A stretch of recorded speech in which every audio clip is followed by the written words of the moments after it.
ایک آخری بات اس حوالے سے آپ کی خدمت میں رکھ دینا چاہتا ہوں. فتاوی ثنائیہ، میں ان منسک مزاج لوگوں کا فتویٰ یہاں پڑھ رہا ہوں کہ جس کے ذریعے امت میں اتحاد ہو سکتا ہے. تھانوی صاحب کو میں نے پڑھا، فتاوی دیوبند پڑھا. اب آئیے اہل حدیثوں کے بہت بڑے معناز عالم ثناء اللہ امرت تسری صاحب، جن کے رسائل موجود تھے، رسائل اہل حدیث، اس کو جمع کر کے 2 جلدوں میں شائع کیا گیا، فتاوی ثنائیہ. فتاوی اس کی جلد نمبر 2 کے اندر کسی نے ان سے پوچھا کہ 11ویں 12ویں کرنا کیسا ہے. وقت میرے پاس نہیں تھا، مجھے ریکارڈنگ میں جانا، ورنہ کتاب میں لا کر رکھتا آپ کے سامنے. لیکن اس کا عنوان پڑھے لکھے آدمی کو میں ذمہ داری سے کہہ رہا ہوں لکھا ہوا ہے. آپ اس کے انڈیکس میں جائیے، سوال یہ لکھا ہوگا 11ویں 12ویں کے بارے میں سوال، 11ویں 12ویں کے بارے میں سوال.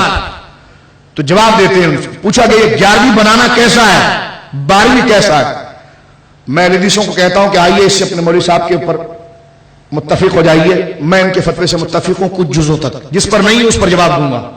جہاں تک متفق ہو، کیونکہ آزاد رائے کا سب کو دخل ہے، جہاں تک متفق ہو امت کی اصلاح کے لیے کشادہ دلی سے کہوں گا. جہاں مجھے غلط لگا تو دلیل سے اس کو رد کروں گا.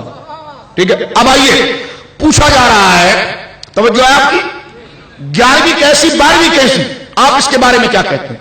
مولانا جن کو شیر پنجاب کہا جاتا ہے اور منازع اعظم کہا جاتا ہے حدیثوں کا، منازع اعظم، مجھے ان کے لقبوں سے کوئی اختلاف نہیں ہے، وہ لکھتے رہے، مجھے کیا کرنا ہے، جو اس پر لکھا ہوا ہے مجھے کوئی حرج نہیں ہے. اس لیے کہ ہم یہاں پر معاملے کو سولو کرنے کے لیے بیٹھے ہیں، ایک متفق اور مسلم رائے دینے کے لیے بیٹھے. میرے جذبات سمجھ رہے ہیں آپ؟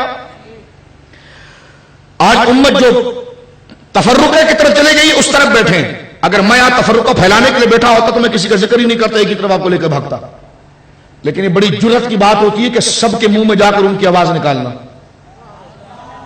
ہاں، اور یہ بڑی دیانت سے اس کا کام کیا جاتا ہے. اب آپ سنیے فتاوی ثنائیہ کے اندر کیا ذکر کر رہے ہیں اس بات کو. فتاوی ثنائیہ میں ثناء اللہ متصری لکھتے ہیں، ان سے 11ویں کا پوچھا گیا تو جواب دیتے ہیں کہ دراصل، توجہ ہے، الجواب، دراصل اس میں 2 گروہ ہیں. جو 11ویں منانے والے ہیں وہ قائلین ہیں، اور جو انکار کرنے والے ہیں وہ مانعین ہیں. یعنی منانے والے اس کے قائل ہیں اور جو انکار کرنے والے وہ منع کرتے ہیں.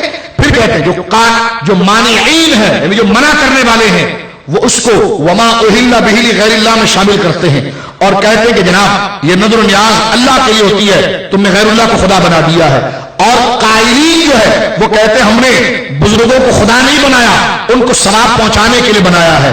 پھر دونوں کا نظریہ ذکر کر کے کہتے ہیں اگر بات صرف اتنی ہو کہ ثواب بزرگوں کو پہنچے، یہ لکھا ہے، بات اتنی ہو کہ ثواب بزرگوں کو پہنچے، کھانا نہ پہنچے، کھانا ہم کھائیں، تو کہتے ہیں اتفاق ہو سکتا ہے.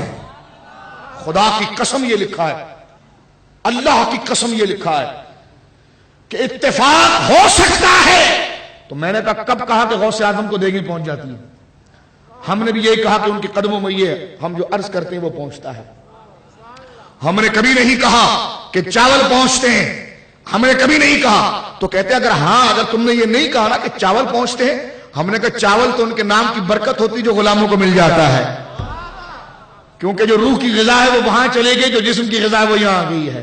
تو ہم نے کہا، تو کہتے ہیں اچھا اگر ثواب ان کو پہنچانا ہے اور کھانا مجمع کھائے گا تو اس میں اتفاق ہو سکتا ہے. تو میں نے کہا میں ہاتھ ملائیے، میں بھی آپ سے اتفاق کرتا ہوں. لیکن کہتے ہیں آگے میری اور سنیے، آگے کہتے ہیں لیکن یہ 11ویں اور 12ویں جو نام ہے نا، یہ قرآن و سنت میں نہیں لکھا ہوا ہے، اس کو ہٹا دو.